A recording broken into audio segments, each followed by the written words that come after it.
નમસ્કાર વિદ્યાર્થી મિત્રો, તપોવન સાયન્સ એકેડમી આપનું હાર્દિક સ્વાગત કરે છે. હું સતીશ સોજિત્રા લઈને આવું છું આપના માટે ધોરણ 12 રસાયણ વિજ્ઞાનનું ચેપ્ટર નંબર 1 ઘન અવસ્થા. મિત્રો, છેલ્લા લેક્ચરની અંદર આપણે સમચતુષ્ફલકીય છિદ્રોના સ્થાન નક્કી કરવા, અષ્ફલકીય છિદ્રના સ્થાન નક્કી કરવા, એ ઉપરાંત સ્ફટિક રચનામાં ધનાયન અને ઋણાયનની ગોઠવણી અને પેકિંગ ક્ષમતા એટલે શું, અને સાદી ક્યુબિક રચના હોય અથવા તો સાદો એકમ કોષ હોય એમાં પેકિંગ ક્ષમતા કેટલી જોવા મળે છે તેની ગણતરીનો આપણે અભ્યાસ કરેલો છે. એ પ્રશ્ન મોસ્ટ આઈએમપી હતો. હવે પ્રશ્ન નંબર 18, અંતઃકેન્દ્રિત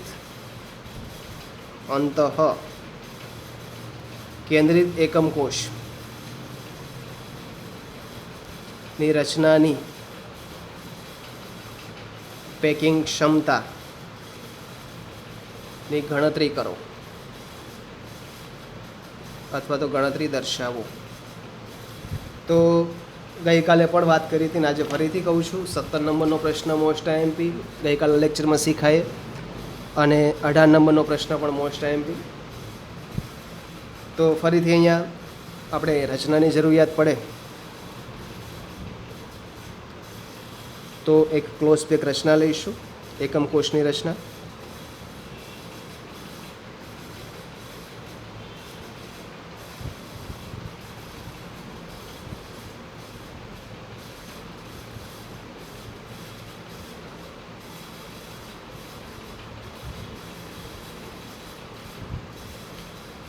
એકમ કોષ દર્શાવેલો છે. હવે અંતઃકેન્દ્રિત રચના હોય એટલે શું મિત્રો?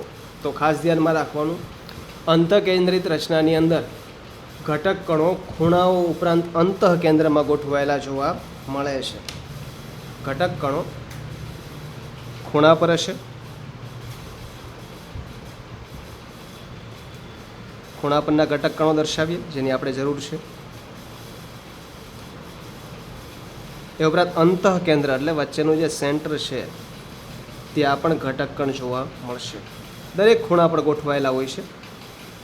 કેલ્ક્યુલેશન માટે આપણે હાલ એની જરૂર નથી એટલે ડોટેડ લાઇન વડે દર્શાવી દઈએ.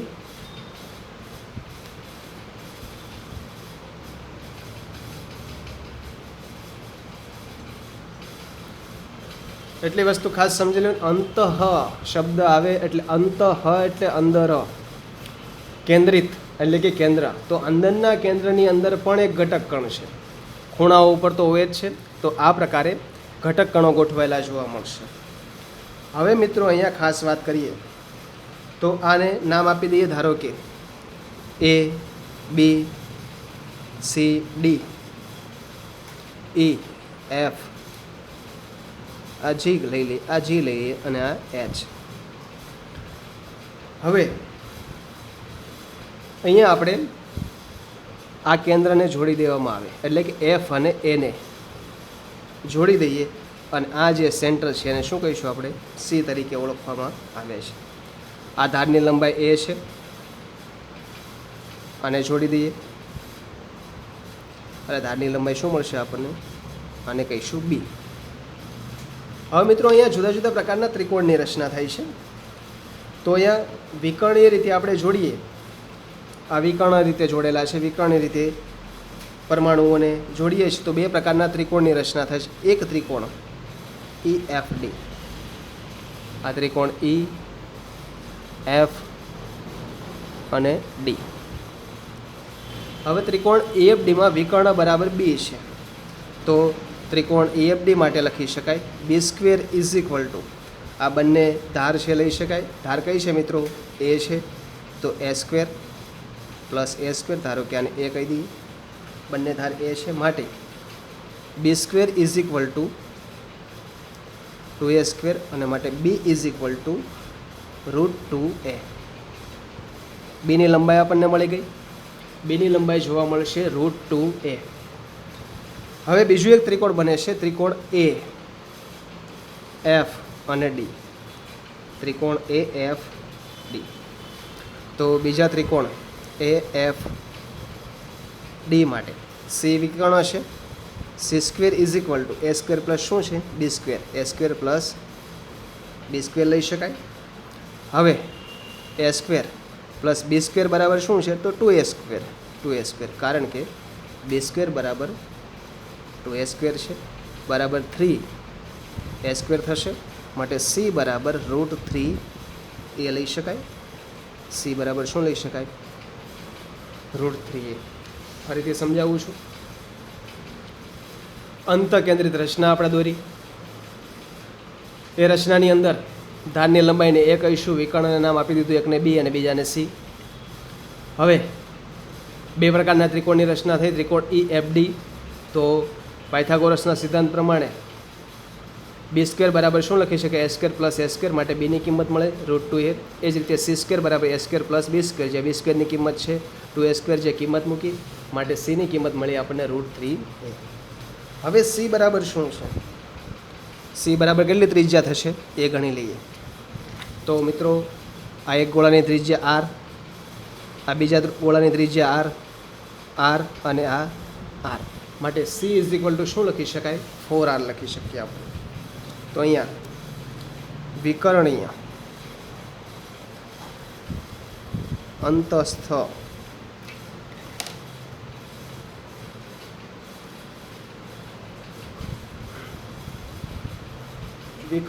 અંતસ્થ લંબાઈ she is equal to 4r છે, જ્યાં આર બરાબર શું લઈ શકાય તો પરમાણુની ત્રિજ્યા લઈ શકીએ છીએ. અને ત્રણેય ગોળા એકબીજા સાથે સ્પર્શેલા છે, જે આકૃતિ ઉપરથી જોઈ શકાય.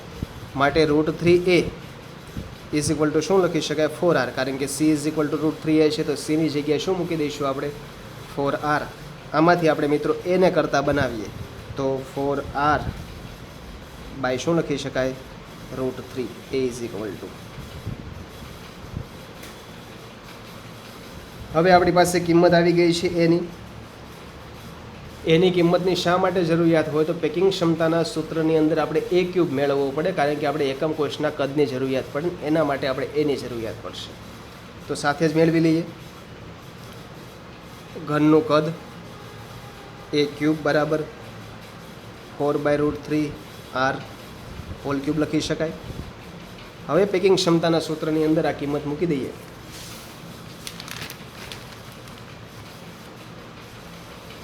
એના ઉપરાંત ગોળાનું કદ પણ મેળવવું પડશે ને. તો અહીં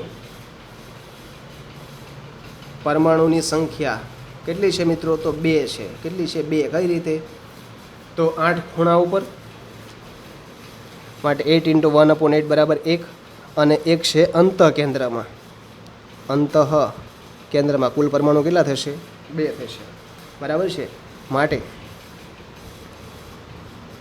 પરમાણુનું કદ કેટલું હોય તો 4/3 પાયર ક્યુબ, પરંતુ અહીંયા કેટલા પરમાણુ છે 2, તો 2 × 4/3 શું લખી શકાય પાયર ક્યુબ થશે. હવે પેકિંગ ક્ષમતાના સૂત્રમાં કિંમત મૂકી દઈએ. પેકિંગ ક્ષમતાનું સૂત્ર યાદ રાખવાનું હતું કે એકમ કોષમાં 2 ગોળા છે, તો 2 ગોળા દ્વારા રોકાયેલું કદ છેદમાં એકમ કોષનું કદ ઇન્ટુ શું લખી શકાય 100. 2 ગોળા દ્વારા રોકાયેલું કદ છે 2 × 4/3 પાયર ક્યુબ. એકમ કોષનું કદ હમણાં આપણે એ ક્યુબ કરીને મેળવી લીધું એ, તો 4/√3r હોલ ક્યુબ થશે ઇન્ટુ 100. માટે કેલ્ક્યુલેશન કરીએ તો r ક્યુબ કેન્સલ થાય. અહીંયા 4 × 2 = 8/3 આવશે, અહીંયા 4 આવશે. એ ગુણાકાર ભાગાકાર કરીએ એટલે એ પણ કેન્સલ કરી શકાય. સાદું રૂપ આપીએ એટલે આવું આવશે 8/3 પાયર ક્યુબ અપોન 100 છેદમાં લખી શકાય 64. 4 નો ઘન 64, 3 નો ઘનની વાત કરીએ તો 3√3 લખી શકાય. અને અહીંયા આવશે r ક્યુબ કેન્સલ થશે. ભાગ ચલાવી દઈએ તો અહીંયા આપણો છેલ્લો આન્સર આવશે 68%. એટલે કે મિત્રો પેકિંગ ક્ષમતા માલુમ પડે છે 68%, એટલે એવું કહી શકાય ગોળા દ્વારા રોકાયેલું કદ 68% છે. તો ખાલી જગ્યા કેટલી? ખાલી જગ્યા જેને આપણે છિદ્ર કહીશું, અવકાશ કહેવાય, વોઇડ કહેવાય, એ કેટલી? તો 100%માંથી રોકાયેલી જગ્યા કેટલી? તો 68%. બાકીની જગ્યા ખાલી કેટલી? તો 32%. 32% જગ્યા ખાલી છે એવું કહી શકીએ. MCQ માટે આ પણ યાદ રાખવાનું, આ પણ યાદ રાખવાનું ખાસ. ઘણી વખત આ પ્રશ્ન પૂછાય છે. એટલે હવે આ પ્રશ્ન કઈ રીતે પૂછી શકાય? તો પહેલાં તો એવું પૂછી નાખે પેકિંગ ક્ષમતા એટલે શું, એક વ્યાખ્યા, અને ત્યાર પછી એવો પ્રશ્ન પૂછે કે અંતકેન્દ્રિત એકમ કોષ માટે પેકિંગ રચનાની ગણતરી સમજાવો. તો આપણે બંને પ્રશ્ન મોઢે કરવા પડે. પેકિંગ ક્ષમતા એટલે શું, જે ગઈકાલના લેક્ચરની અંદર આપણે શીખી ગયા. આકૃતિ વ્યવસ્થિત અહીંયા દર્શાવું છું કેલ્ક્યુલેશન સાથે. મિત્રો સ્ક્રીનશોટ પાડી લેવાનો છે. મોસ્ટ IMP પ્રશ્ન છે, તો 3 વાર થિયરી લખવાની છે અને તૈયાર કરવાની છે.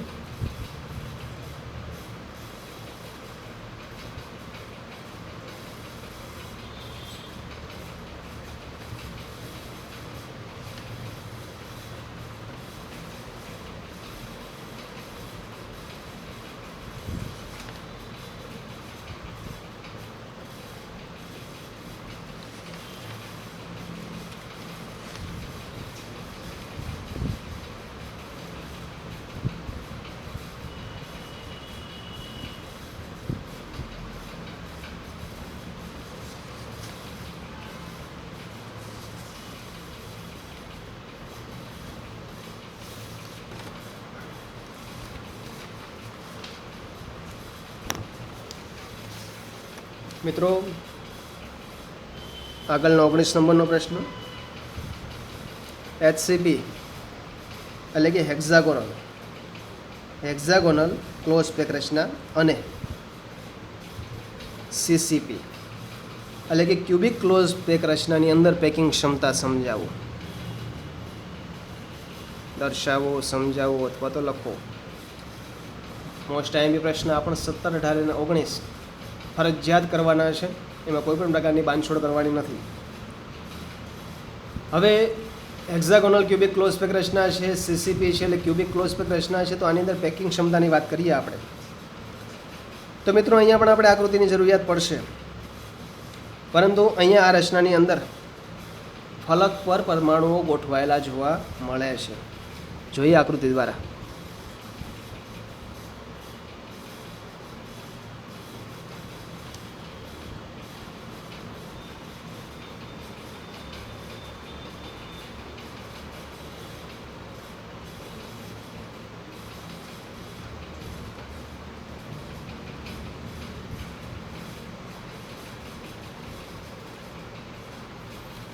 તો એક તો ખૂણા પર પરમાણુ ગોઠવાયેલા હશે.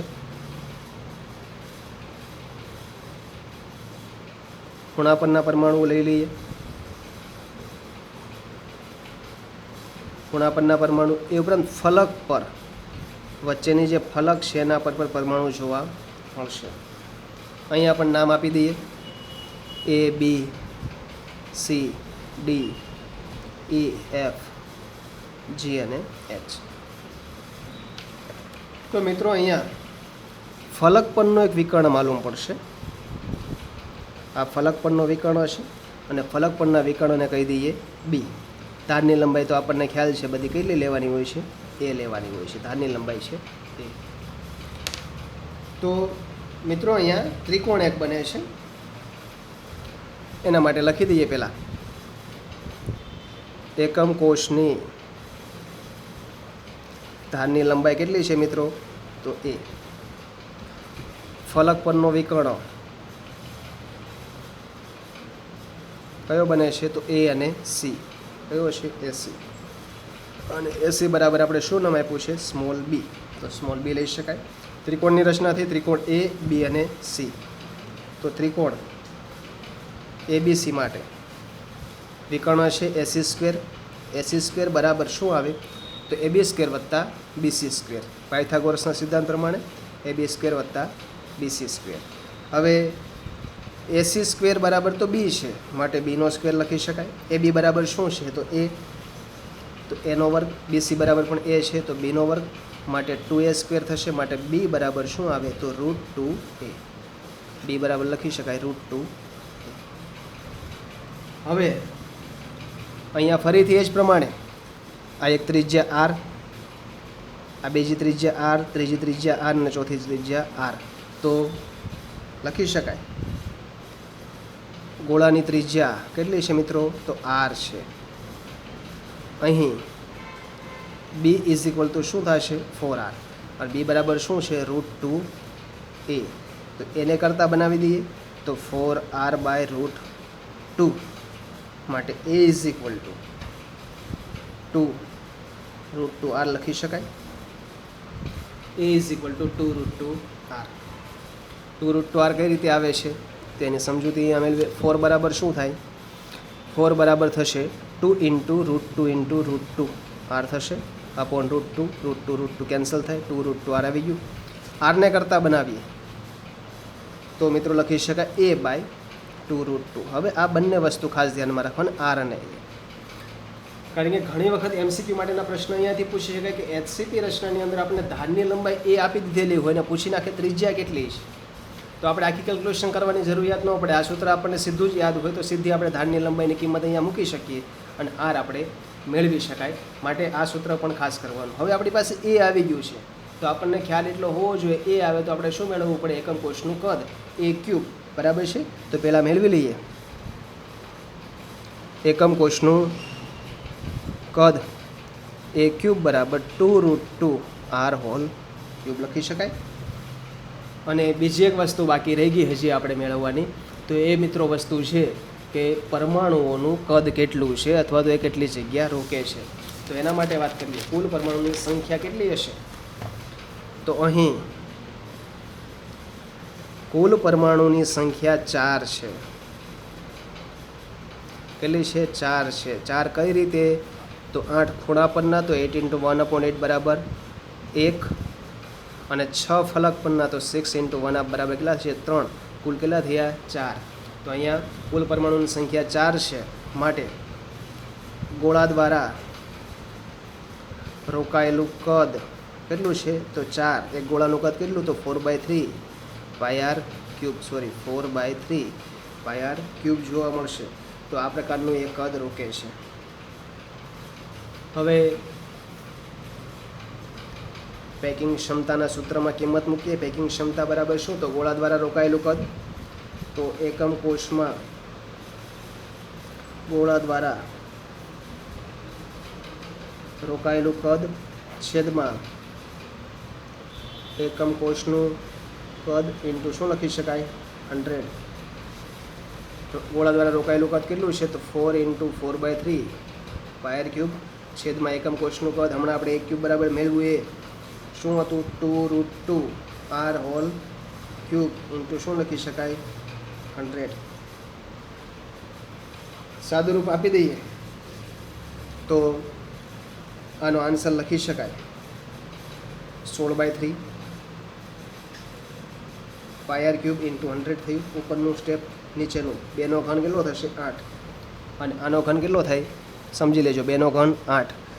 2√2 3 વાર છે 2√2 અને 2√2, તો આ થશે 2 × 2 ઇન્ટુ શું લાગે 2√2 16√2 થશે. શું થાય 16√2 ઇન્ટુ r³ કેન્સલ. પાઈની કિંમત મૂકીને કેલ્ક્યુલેશન કરીએ તો આન્સર આપણો આવશે 74%. એટલે કે જ્યારે પણ વધારે ગોળાઓ ગોઠવાયેલા છે જે રચના HCP અથવા તો CCP હોય ત્યારે પેકિંગ ક્ષમતા માલુમ પડે છે 74%, એટલે કે 74% કદ રોકાયેલું છે. તો મિત્રો ખાલી જગ્યા કેટલી તો ખાલી જગ્યા અથવા અવકાશ અથવા જેને છિદ્ર કહેવાય છે એ છિદ્ર બરાબર ટોટલ 100% હતા, એમાંથી રોકાયેલું કદ કેટલું છે 74%. બાદબાકી કરીએ એટલે આવશે 26%. 26% જગ્યા મિત્રો ખાલી છે એવું કહી શકાય, છિદ્રો ખાલી જોવા મળે છે. ફરીથી કહું છું ત્રણ થિયરી અગત્યની 17, 18 અને 19 ફરજિયાત કરવાની છે. એમાં આરવાળું સૂત્ર યાદ રાખવાનું, એ વાળું સૂત્ર પેકિંગ ક્ષમતા એટલે શું, ખાલી જગ્યા કેટલી છે અને પેકિંગ ક્ષમતા કેટલા ટકા જોવા મળે છે આપણે ખાસ ધ્યાનમાં રાખવાનું છે. તો અહીંયા મિત્રો દર્શાવું છું સ્ક્રીનશોટ વ્યવસ્થિત પાડી લેવાનો છે.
આગળનો પ્રશ્ન નંબર 20.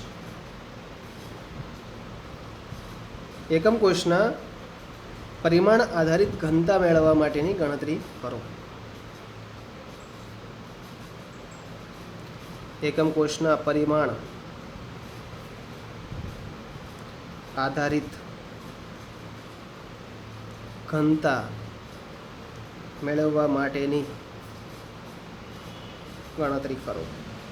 હવે આ જે સૂત્ર અહીંયા આપણે મેળવીશું એ સૂત્ર એક્ઝામ્પલ માટે અગત્યનું, થિયરી અગત્યની નથી, આપણી માટે સૂત્ર અગત્યનું છે, એટલે સૂત્ર ખાસ મોઢે કરવાનું છે. હવે અહીંયા આપણે વાત કરીએ તો આપણે હમણાં જ એકમ કોષનું કદ મેળવતા શીખી ગયા કે એક ક્યુબ કરી નાખીએ એટલે આપણને એકમ કોષનું કદ મળે. હવે એકમ કોષમાં રહેલું પરમાણુનું દળ પણ આપણે મેળવી શકીએ છીએ એવોગાડ્રો અચળાંકનો ઉપયોગ કરીને. હવે ધારો કે ક્ષ કિરણ વડે માપવામાં આવે તો ધારની લંબાઈ એ છે. ધારની લંબાઈ કેટલી લઈશું? સ્મોલ એ. ઘનતા લેવામાં આવે છે ડી, અને મોલર દળ કેપિટલ એમ લઈએ તો એકમ કોષનું કદ માટે આપણે શીખી ગયા. એકમ કોષનું કદ બરાબર લંબાઈ ગુણ્યા પહોળાઈ ગુણ્યા ઊંચાઈ, એટલે લંબાઈ આવશે એ ગુણ્યા એ માટે શું લખી શકાય? એ ક્યુબ. દળ મેળવવું હોય તો એકમ કોષનું દળ. એકમ કોષને કોઈ પણનું દળ મેળવવું હોય તેના માટે શું હોવું જોઈએ આપણી પાસે? એક તો પરમાણુની સંખ્યા, અને બીજી વસ્તુ એ પરમાણુનું દળ. તો અહીંયા લખી શકાય એકમ કોષનું દળ બરાબર એકમ કોષમાં રહેલા પરમાણુની સંખ્યા, તો પરમાણુની સંખ્યા હોવી જોઈએ, અને બીજી વસ્તુ શું હોવું જોઈએ? ઇન્ટુ એક પરમાણુનું દળ હોવું જોઈએ, પરમાણુનું દળ. હવે ધારો કે એકમ કોષમાં રહેલા પરમાણુની સંખ્યા ઝેડ છે અને સ્મોલ એ એક પરમાણુનું દળ છે, તો ઝેડ ઇન્ટુ એમ આપણે લખી શકીએ. હવે એકમ કોષના પરમાણુનું દળ સ્મોલ એમ એટલે શું? હવે આ સ્મોલ એમ આપણે જે લીધું એ દળ એટલે શું? તો એકમ કોષના પરમાણુનું દળ સ્મોલ એમ બરાબર શું લખી શકાય? સ્મોલ એમ બરાબર મોલર દળ છેદમાં શું લખી શકાય? એવોગાડ્રો આંક પરમાણુની સંખ્યા, જ્યાં કેપિટલ એમ બરાબર શું છે? મોલર દળ, અને એન એ બરાબર શું છે? તો એવોગાડ્રો આંક, જે આપણે આગળ અભ્યાસ કરેલો છે. હવે ઘનતા માટેની વાત કરીએ તો એકમ કોષની ઘનતા ડી બરાબર સૂત્ર શું આવે? દળના છેદમાં કદ. તો એકમ કોષનું દળ છેદમાં એકમ કોષનું શું આવે? કદ. એકમ કોષનું દળ એટલે એમ, હમણાં આપણે આગળ શીખે ને ઝેડ ઇન્ટુ એમ, તો ઝેડ ઇન્ટુ એમ. કદ કેટલું છે? એ ક્યુબ. હવે સ્મોલ એમની કિંમત મૂકી દઈએ તો ઝેડ ઇન્ટુ સ્મોલ એમ બરાબર શું છે? તો કેપિટલ એમ છેદમાં એન એ, કેપિટલ એમ છેદમાં શું લખી શકાય? એને. અહીંયા શું લખી શકાય? એ ક્યુબ બરાબર. તો એટલી બાબતો ખાસ ધ્યાનમાં રાખવાની. અને આ સૂત્ર જે છે એ ઘનતા માટે ખૂબ જ અગત્યનું. આ સૂત્ર ઉપરથી આપણે ઘનતા મેળવી શકીએ. જો ઘનતા પરમાણુની સંખ્યા અને પરમાણુનું દળ આપણને આપેલું હોય તો ધારની લંબાઈ પણ મેળવી શકાય. આપણને પરમાણુની સંખ્યા, ઘનતા અને ધારની લંબાઈ આપેલી હોય તો આપણે પરમાણુનું દળ મેળવી શકીએ. એટલે દરેક બાબત અગત્યની છે, માટે આ સૂત્ર ફરજિયાત મોઢે કરવાનું છે. 4 થી 5 વાર લખીને વ્યવસ્થિત તૈયાર કરવાનું. હવે ઘણી બધી રીતોએ આ ઘનની ઘનતા ગણી શકાતી હોય છે. અને પદાર્થ માટે અને એકમ કોષ માટે ઘનની ઘનતા સમાન હોય છે. એટલે કે પદાર્થની ઘનતા લઈએ કે એકમ કોષની ઘનતા લઈએ, બંને સમાન છે. કારણ કે એકમ કોષ જ એનો રિપીટિંગ યુનિટ માનવામાં આવે છે. એકમ કોષ રિપીટ થાય અને આખા ઘન પદાર્થની રચના કરે છે, માટે બંનેની ઘનતા હંમેશા સમાન લેવામાં આવે છે. આપણે માટે અગત્યનું છે માત્ર આ થિયરીમાં સૂત્ર. થિયરી આખી કરવાની કોઈ જરૂરિયાત નથી. ફરીથી કહું છું, આ સૂત્ર કરવાનું. D બરાબર Z, Z એટલે પરમાણુની સંખ્યા, કેપિટલ M બરાબર મોલર દળ, છેદમાં A ક્યુબ એટલે એકમ કોષનું કદ, અને NA એટલે કે એવોગાડ્રો આંક. તો આમાં માત્ર સૂત્ર આપણે તૈયાર કરવાનું છે, જે બાબત ખાસ ધ્યાનમાં રાખવાની છે. તો આજનો પ્રશ્ન અને આજના લેક્ચરો ખાસ અગત્યના છે, માટે દરેક વિદ્યાર્થીએ ખાસ ધ્યાનમાં રાખવાનું છે. અને બીજી એક અગત્યની સૂચના કે એક નોટ બનાવવાની હોય છે આપણે એક્ઝામ્પલ માટેની. તો એક્ઝામ્પલ માટેની નોટ જેણે ન બનાવ્યું હોય એ બનાવી નાખજો. એ જરીવાલા સાહેબના એક્ઝામ્પલ હોય કે મારે ચલાવવાના થશે આ ચેપ્ટરની અંદર, એ એક્ઝામ્પલ હોય તો એ ખાસ તૈયાર કરવાના છે. આપણે આ ચેપ્ટરની અંદર રહેલા એક્ઝામ્પલ અને સ્વાધ્યાય, આ ચેપ્ટર પૂર્ણ થાય, થિયરીના પોર્શન બધા પૂર્ણ થશે ત્યાર પછી લઈશું. પરંતુ રસ્તામાં એટલે કે થિયરીમાં લેક્ચરની અંદર જેટલા પણ સૂત્ર અગત્યના છે એ ખાસ નોટ ડાઉન કરવાના, કારણ કે આ સૂત્રના આધારે જ આપણે આગળ એક્ઝામ્પલ ગણવાના થશે. ફરીથી કહું છું, સમચતુષ્ફલકી, અષ્ટફલકી છિદ્રોના સ્થાન કઈ રીતે નક્કી કરવા એ થિયરી એક્ઝામ્પલ માટે અગત્યની. થિયરી નંબર 17, 18, 19 ત્રણેય એક્ઝામ્પલ માટે અગત્યની. અને થિયરી નંબર 20માં સૂત્ર એક્ઝામ્પલ માટે અગત્યનું. એટલી બાબતો ખાસ ધ્યાનમાં રાખજો અને એ પ્રમાણે એક્ઝામ્પલ કરજો. આ ચેપ્ટરની અંદરથી અવારનવાર એક્ઝામ્પલ પૂછાતા હોય છે. અને બીજી વસ્તુ, JEE નીટની અંદર પણ આ ટોપિકમાંથી અને આ થિયરીને લગતા એક્ઝામ્પલો પૂછાય છે, બરાબર છે. અને એના માટે એટલા જ સૂત્ર છે, એટલા સૂત્ર તમે વ્યવસ્થિત તૈયાર કરી નાખો એટલે કોઈ પણ એક્ઝામ્પલ તમે સરળતાથી ગણી શકશો. એના ઉપરાંત BCC, FCC રચના મેં તમને 3Dમાં દેખાડવા માટેનો પ્રયત્ન કરેલો છે યુટ્યુબ દ્વારા. તો જરૂર લાગે તો આપ પણ યુટ્યુબનો ઉપયોગ કરીને જાતે એ 3D રચનાનો અભ્યાસ કરી શકો છો. અને એ અભ્યાસ જેટલો વધારે ક્લિયર થશે એટલું સરળતાથી તમને આ ચેપ્ટરની અંદર વધારે વિગતથી તમે સમજી શકશો અને વધારે વિગતથી તમે એક્ઝામ્પલ પણ ઇઝીલી યાદ રાખી શકશો. એટલે આ બાબત થોડીક ધ્યાનમાં રાખવાની છે.